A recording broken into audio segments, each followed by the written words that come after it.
Hello everyone. Today I will be solving the first question of this assignment. Using a suitable diagram, explain the spectral transition between the different energy levels of the hydrogen atom. Also, name the series of the lines and give the region of the electromagnetic radiation. अब इस question को करने के लिए हम लोग first hydrogen atom का model देंगे। हाइड्रोजन एटम बोर ने दिया था और बोर का जो एटॉमिक मॉडल है वो hydrogen and hydrogen like atoms के लिए होता है, मतलब वन इलेक्ट्रॉन स्पीशीज के लिए होता है। तो ये बोर एटॉमिक मॉडल ने कहा क्या था? इसने कहा था कि जो सेंट्रल न्यूक्लियस होता है वहाँ पर न्यूट्रॉन्स एंड प्रोटॉन्स प्रेजेंट होते हैं। इसके अराउंड इलेक्ट्रॉन रिवॉल्व करते हैं इन डिस्क्रीट ऑर्बिट्स। यहाँ पर जो इलेक्ट्रॉन का force of attraction towards the nucleus होता है वो सेंट्रीफ्यूगल फोर्स के इक्वल होता है, तब वो इलेक्ट्रॉन अपने ऑर्बिट में रिवॉल्व कर पाता है। जो इलेक्ट्रॉन किसी भी ऑर्बिट में नहीं रिवॉल्व कर पाता है वो उसी ऑर्बिट में कहाँ करेगा जहाँ पर उसका एंगुलर मोमेंटम जो होता है वो इंटीग्रल मल्टीपल होता है h/2 के। मतलब वो किसी भी ऑर्बिटल में नहीं जा सकता, वो उसी ऑर्बिटल में रहता है जहाँ पर उसका जो एंगुलर मोमेंटम है वो h/2 के इक्वल होना चाहिए। यहाँ पर सिर्फ n चेंज करता है क्योंकि n is the principal quantum number और it can be any integer, 1 हो सकता है, 2 हो सकता है, 3 हो सकता है एंड सो ऑन। और यही चीज़ फिफ्थ पोस्टुलेट में लिखी है। अब सिंस हम लोग ने कह दिया कि electron can be present in certain orbits only, तो हम लोग कह सकते हैं कि ये ऑर्बिट्स की कोई एनर्जी होती है। तो हम लोग ये ऑर्बिट्स को एनर्जी लेवल के उसमें ये ऑर्बिट्स को हम लोग एनर्जी लेवल कह सकते हैं, राइट।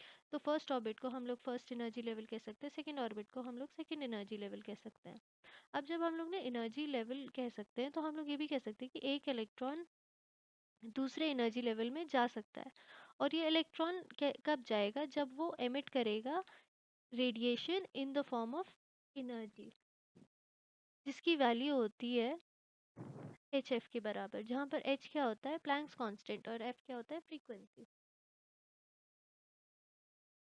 तभी based on the value of this frequency हम लोग कह सकते हैं कि spectrum of the atom will have certain fixed frequencies.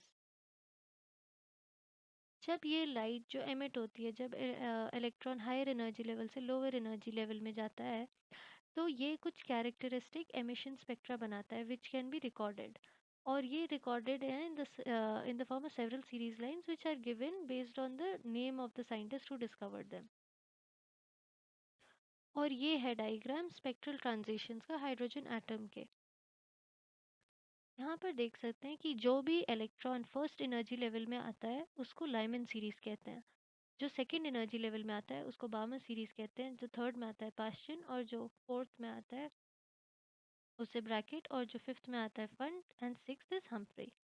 अब बेस्ड ऑन देयर फ्रीक्वेंसीज इनके रेंजेस भी हैं इलेक्ट्रोमैग्नेटिक रेडिएशन के। ये यूवी रेंज में आती है लाइमन, बाल्मर विजिबल में आती है, Paschen bracket end fund IR में आती है, और हम्फ्री फार इंफ्रारेड रीजन में आती है। तो इन दिस वे हम लोग ने क्वेश्चन के तीनों पार्ट सॉल्व करनी है। स्पेक्ट्रल ट्रांजिशन देख लिया है of the hydrogen atom, name दे दिया है सीरीज ऑफ लाइंस का, and the region of the electromagnetic radiation in which they appear. Thank you, I hope you guys understood.